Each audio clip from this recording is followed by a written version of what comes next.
آج ہم بات کریں گے سابق وزیر اعظم عمران خان کے بارے میں، جو کہ آج پاکستان کی سب سے بڑی سیاسی پارٹی کے چیئرمین ہیں۔ ناظرین، عمران خان پاکستان کی تاریخ کے وہ واحد لیڈر ہیں جنہوں نے حقیقی معنوں میں اپنے راستے کو اوپر تک پہنچایا۔ افسوس کی بات یہ ہے کہ کوئی ان کو نہیں سمجھتا۔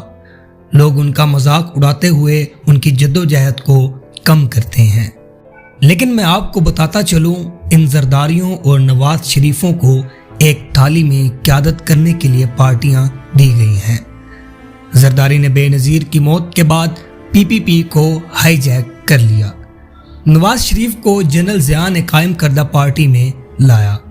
ناظرین، کسی کو بھی اصل میں جدوجہد نہیں کرنی پڑی۔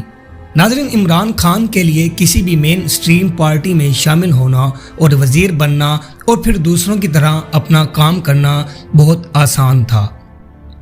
سیاست میں آنے کے بعد سے ہی انہیں تقریباً ہر حکومت کی جانب سے پیشکش آتی تھیں۔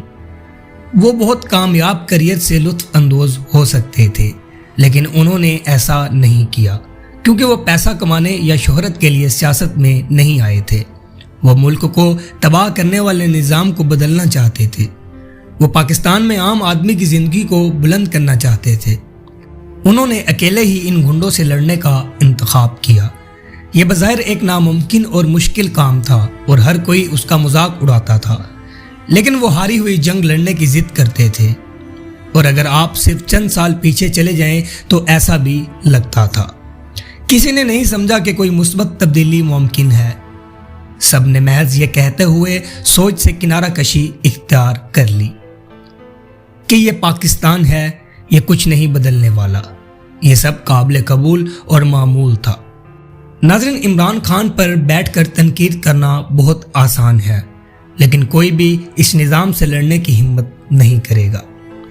میں جانتا ہوں کہ ان کا ماضی ہے، میں جانتا ہوں کہ ان میں خامیاں ہیں، میں جانتا ہوں کہ وہ غلطیاں کرتے ہیں، اور میں جانتا ہوں کہ وہ کامل سے بہت دور ہیں، لیکن میں یہ بھی جانتا ہوں کہ وہ گناہ کے لحاظ سے ایماندار ہیں، بہت مخلص ہیں، بہت محب وطن، ناقابل معافی اور کوئی نہیں۔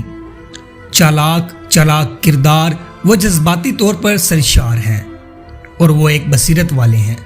مختصر یہ کہ وہ اس کام کے لیے بہترین آدمی ہیں۔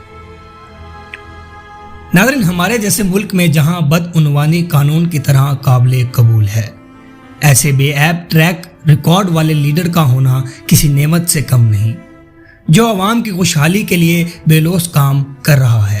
خاص طور پر وہ جن لوگوں کی مدد کرنے کی کوشش کر رہے ہیں وہ اس کے خلاف ہوں۔ مجھے نہیں لگتا کہ پاکستان کی تاریخ میں کسی نے اتنی بہتان، گالی، جھوٹے پروپیگنڈے اور مخالفت کا مقابلہ نہیں کیا ہوگا۔ مجھے یقین ہے کہ کوئی نہیں کر سکتا۔ ایک یہودی ایجنٹ ہونے سے لے کر اسٹیبلشمنٹ کی کٹ پتلی تک، ایک لبرل منشیات کے عادی ماڈرنسٹ سے لے کر طالبان خان تک، اور کیا کچھ نہیں۔ ان کی شادی، ان کے طلاق، ان کا پالتو کتا، سب کچھ وہ کہا یا تنقید کی گئی۔ ان کی بہنیں اور یہاں تک کہ ان کے فوت شدہ والدین کو بھی زبانی بدسلوکی کا نشانہ بنایا گیا۔ اگر ان کی جگہ کوئی اور ہوتا تو وہ بہت پہلے ہی سبق دوش ہو جاتا، لیکن خان صاحب نے یہ سب کچھ برداشت کر لیا کیونکہ ان کے نزدیک ان کی وجہ ان کے غرور سے بڑی تھی۔ وہ بے لوث اور بے خوفی کے ساتھ ڈٹے رہے۔ جب خان صاحب کو اپنی شادی اور پاکستان میں سے کسی ایک کا انتخاب کرنا پڑا تو انہوں نے اپنے وطن پاکستان کا انتخاب کیا۔ ان کے لیے اپنے بچوں سے دور رہنے کا انتخاب کیا، جس کا انہوں نے اعتراف کیا ان کی زندگی کا سب سے تکلیف دہ فیصلہ تھا۔ پاکستان کے لیے انہوں نے اس ناشکر ملک کے لیے ایک پرتعیش شاہی اور انتہائی پرسکون زندگی ترک کر دی۔ انہوں نے پاکستان کو شوکت خانم میموریل ہاسپٹل، جو کہ عالمی معیار کا کینسر ہاسپٹل ہے، وہ دیا۔ وہ ہسپتال جہاں غریبوں کو سب سے مہنگا اور بہترین علاج مفت ملتا ہے۔ ناظرین، وہ واحد غیر ملکی تھے۔ بریڈ فورڈ یونیورسٹی کا پاکستانی چانسلر 5 سال تک۔ انہوں نے ہمیں بین الاقوامی معیار کی نمل یونیورسٹی دی۔ اور وہ مذکورہ بالا میں سے کسی سے تنخواہ یا امرات نہیں لیتے۔ انہوں نے اب تک صرف اس ملک کو دیا ہے۔ کیا آپ ایک شخص کے نام بتا سکتے ہیں جس نے پاکستان کو اتنا کچھ دیا ہو، جس نے اپنے ملک کی خاطر اتنی جدوجہد کی ہو، جس نے اپنے ملک کی خاطر ہر قسم کا الزام، ہر قسم کا بہتان سہا؟ ناظرین، آپ کو ایسا کوئی بھی شخص نظر نہیں آئے گا، لہٰذا میں نے عمران خان کے ساتھ کھڑے ہونے کا انتخاب کیا اور انشاءاللہ ہمیشہ اپنے لیڈر عمران خان کے ساتھ کھڑے رہیں گے۔